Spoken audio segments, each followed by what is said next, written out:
I'm Marcus Ranum. Marcus J. Ranum. And I'll be your instructor for this module on the recent history of computing. If by some mistake you registered for this thinking this was the class on Hegelian philosophy, you're in the wrong place.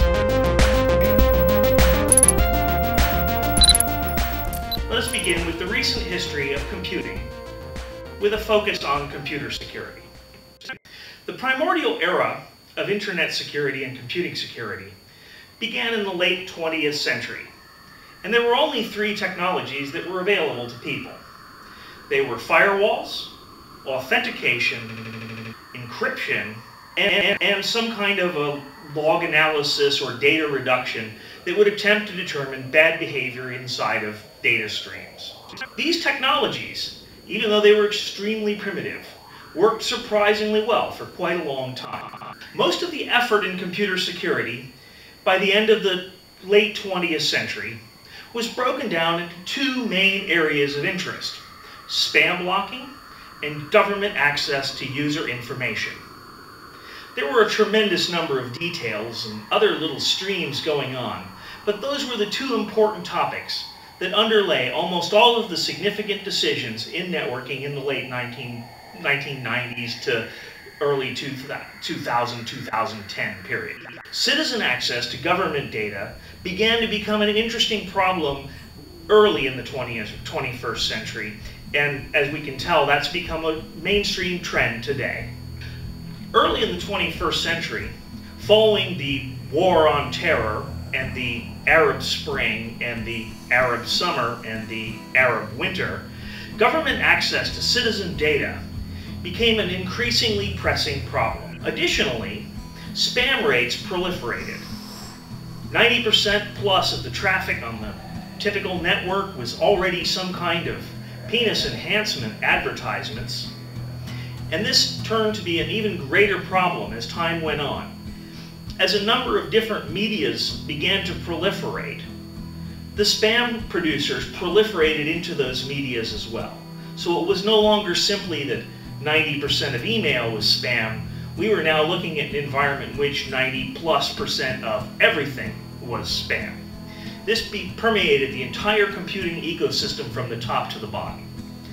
After the collapse of the United States economy and the World of Warcraft riots that were caused by the IPv6 upgrade failure of 2050, many countries nationalized their internets, and we wound up with an environment that was remarkably similar to the internet of the early 1980s, in which there were very small clusters, these clusters being nations, connected across a sort of a backbone, with firewalls providing some sort of mediating access between all of those different points. Following the collapse of the Gates administration's second term, there were rumors that there was a backbone cabal that were essentially the secret masters of the interconnect.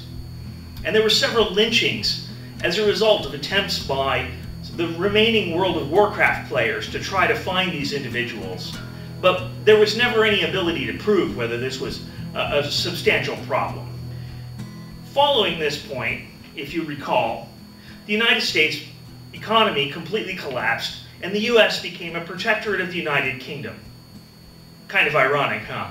A new Cold War began between the United States, United Kingdom, and the European Union, which was narrowly averted due to the leakage of a tremendous amount of timely European Union Council documents by the EU Leaks organization.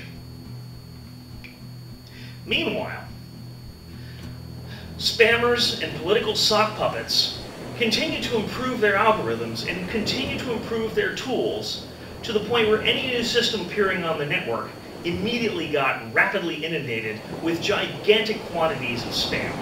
This placed severe evolutionary pressure on anti-spam technologies. In the late 1990s to early 21st century, we saw the beginning of a period in which spam plus anti-spam were in some sort of an arms race. But as the spam agents and the anti-spam agents became increasingly autonomous, we began to see the beginning of a rapid co-evolution of technology that very quickly got outside of the human authors of the software's ability to really understand. The spam arms race went completely nonlinear around 2050. By late 2050, spam and anti-spam technologies co-evolved so quickly that it was no longer possible to really understand how they worked. They simply worked. And computer scientists realized that what we had was early versions of emergent artificial intelligences. It turns out that the early 21st century novelist Charles Stross, a science fiction writer, was pretty much right about artificial intelligences. They didn't emerge and take over the planet as people were afraid of in the late 20th century. They were very special focused creations, or self-creations really, that had a single mission that they did blindingly well. Internet 2 happened around 2016. Initially it was called SafeNet, now it's just called the Internet. This was a tremendous leap forward for technology and for government because it de-balkanized the decaying remnants of the old IPv4 Internet. And by this time, traffic on that network was just a horrific mesh of going through network address translation layer after network address translation layer. And the reason this no longer functioned was not performance or manageability, it was simply that it was impossible to accurately attribute anyone's actions on the network any further. So the governments of the world had to clear this up in order to track what their populations were doing. Now, prior to the invention or development of artificial intelligence, totalitarian government was limited by what used to be called the surveillance problem. In order to watch all of the people in a population, you essentially had to have half the people watching the other half. This really doesn't scale and it really doesn't work, but technology conclusively solved this problem with the emergent artificial intelligences in a very good way, just at the right time for humanity. So now what we have is we have half the population being watched by artificial intelligences, or more precisely, all the population being watched by the other half the population, which happen to be artificial intelligences. Welding Google by iTunes plus the small portable artificial intelligence into a personalized device provided a ubiquitous gateway into Internet 2. It didn't take very long before users began to call this the little brother. The little brother combined content filtering with authentication and government access to user actions. So everybody was happy. It was a perfect solution. Eventually, the artificial intelligence in the little brother was used to detect a variety of aberrant behaviors as well, such as hacking, online crime, fraud, accessing porn, time wasting, eating too many calories, having too large of a carbon footprint. All of these different problems became something that the artificial intelligence in every citizen's little brother was capable of constantly monitoring. The authentication model of the little brother simplified use of the network tremendously. Since the network knows the little brother, and the little brother knows the user, when the user wants to accomplish something, they simply tell the little brother, here's what I want to do. The little brother goes out and does it, and the responses come back. This provides a guaranteed attribution of who did what they did, why they did it, when they did it, and more importantly, all of their content is managed, corrected, parsed, and analyzed by their little brother. Essentially, the little brother acts as a friendly, socially protective gateway between the user and the outside world. In a sense, it combines the old computer security technologies of firewall plus authentication into a single device. Obviously, the little brothers produced a tremendous amount of information. Originally, a repository for bookmarks, email, old data that might be lost, evolved, and it came to be known as the SYSLOG. The SYSLOG is a vastly more powerful version of the artificial intelligence that runs in the little brother. And unfortunately, its capabilities are classified, so we can't talk about those. And if I told you, I'd have to kill you. The SYSLOG was originally known as Your Friend on the Internet. It provides a complete audit trail of everything that somebody has done. Now, that might seem a little bit intrusive, but actually it's wonderful because since it knows every place that you've ever been, if you forget what you were doing on a particular day or a particular time, you simply ask your little brother, what was I doing last Wednesday? And your little brother will negotiate with the SYSLOG to release the correct information to you. There's a variety of unpublished thought crime detections algorithms as well that appear to be running inside the SYSLOG.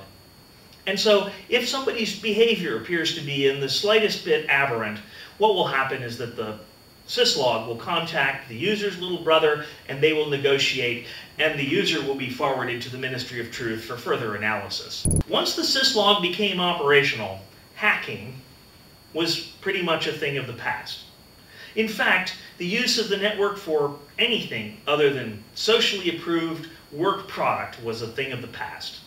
This was a tremendous step forward for humanity. And by the way, when the SYSLOG became fully operational, that was the final conclusive death of World of Warcraft. So the current state of computer security evolved slightly from that point forward, which was a great leap in computing.